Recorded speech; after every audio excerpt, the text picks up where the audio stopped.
क्या भारत में फिर लगने वाला है लॉकडाउन? क्या फिर से रुक जाएंगी भारत की सड़कें? क्या फिर से हमारा भारत पहुंच जाएगा पीछे? क्या पहले की तरह फिर से करना पड़ेगा हमें वर्क फ्रॉम होम? क्या कोरोना काल में उठाई गई परेशानियां हमें एक बार फिर से उठानी पड़ेगी?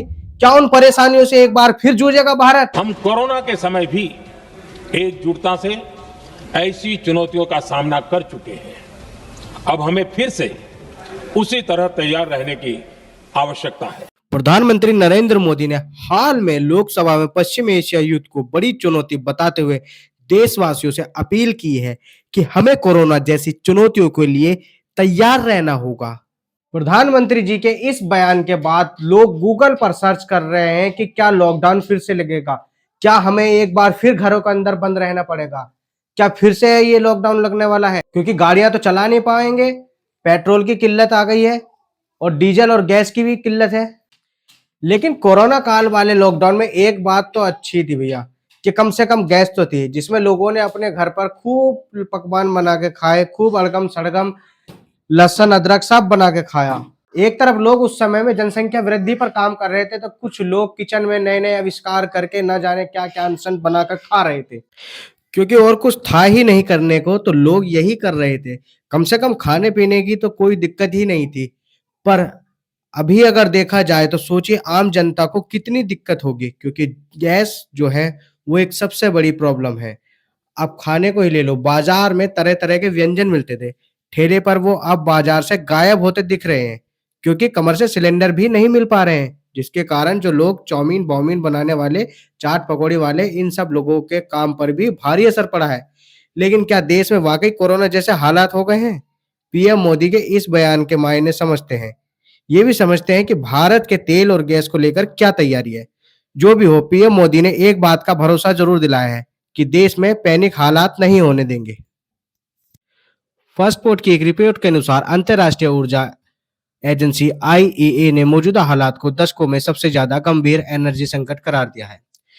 रिपोर्टों के अनुसार पूरी दुनिया में 1.1 करोड़ बैरल प्रतिदिन तेल का नुकसान हो रहा है। 1970 के दशक के बाद से इस तरह का यह बड़ा नुकसान है। उस दौरान संकट के समय पूरी दुनिया को 50 लाख बैरल का हर दिन नुकसान हो रहा था। लोकसभा में पीएम नरेंद्र मोदी ने ऐसे ही संकट की ओर इशारा किया था। आईएए की चेतावनी के बाद से कई देशों ने अलग-अलग तरीके के कदम उठाए हैं। फिलीपींस ने तो नेशनल एनर्जी इमरजेंसी का ऐलान कर दिया है। फिलीपींस के राष्ट्रपति ने देश की ईंधन आपूर्ति के लिए आसन्न खतरे की चेतावनी दी है। वहीं श्रीलंका में कुछ सेक्टरों में सार्वजनिक छुट्टियों को अनिवार्य कर दिया गया है। बांग्लादेश ने भी ऑनलाइन एजुकेशन को बढ़ा दिया है। निश्चित समय के लिए बिजली कटौती की जा रही है। पाकिस्तान ने भी हफ्ते में काम कम करने के लिए समय की कटौती की है। वियतनाम में कारोबार को घर बैठे करने की सलाह दी गई है। भारत की खाड़ी से खास तौर पर होर्मुज़ के रास्ते से करीब 50% तेल की गैस की आवाजाही होती थी, मगर अब ये सप्लाई बाधित हुई है। इसका असर भारत में भी देखने को मिल रहा है। एलपीजी गैस सिलेंडर के लिए लंबी-लंबी लाइनें देखने को मिल रही हैं। भारत ने इंडस्ट्रियल गैस सप्लाई में कटौती कर दी है और एलपीजी प्रोडक्शन को बढ़ा दिया गया है। भारत ने खाड़ी के अलावा कई और देशों से तेल गैस मंगाना शुरू कर दिया है। जैसा कि पीएम मोदी ने कहा है कि भारत पहले 27 देशों से तेल गैस मंगाता था, अब ये बढ़कर 41 देश तक पहुंच गए हैं। पीएम मोदी ने ये भी कहा है कि भारत के पास अभी 53 लाख मीट्रिक टन से अधिक का पेट्रोलियम रिजर्व है और अतिरिक्त 65 लाख मीट्रिक टन के रिजर्व पर काम चल रहा है। भारत ने बीते 11 साल में अपनी रिफिलिंग क्षमता में काफी बढ़ोतरी की है। मीडिया रिपोर्ट के अनुसार भारत में फिलहाल अभी लॉकडाउन जैसे हालात नहीं है। हालांकि युद्ध लंबा खींचने पर हालात गंभीर हो सकते हैं। पीएम मोदी ने इस चुनौती पर बात करते हुए तैयार रहने के लिए कहा है।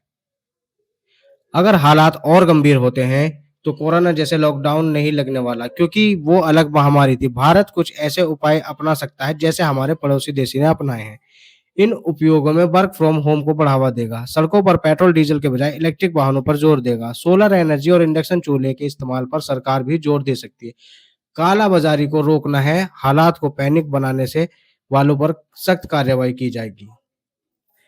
पीएम ने सख्त लहजे में कहा है कि ऐसे समय में काला बाजारी करने वाले, जमाखोरी करने वाले एक्टिव हो जाते हैं, इसलिए कड़ी मॉनिटरिंग जरूरी है। जहां से भी ऐसी शिकायतें आती हैं, वहां त्वरित कार्रवाई होनी चाहिए। देश की हर सरकार और देश का हर नागरिक जब मिलकर चलेंगे तो हम हर चुनौती का सामना कर सकेंगे। इसी तरह की और वीडियो देखने के लिए हमारे चैनल को अभी सब्सक्राइब करें।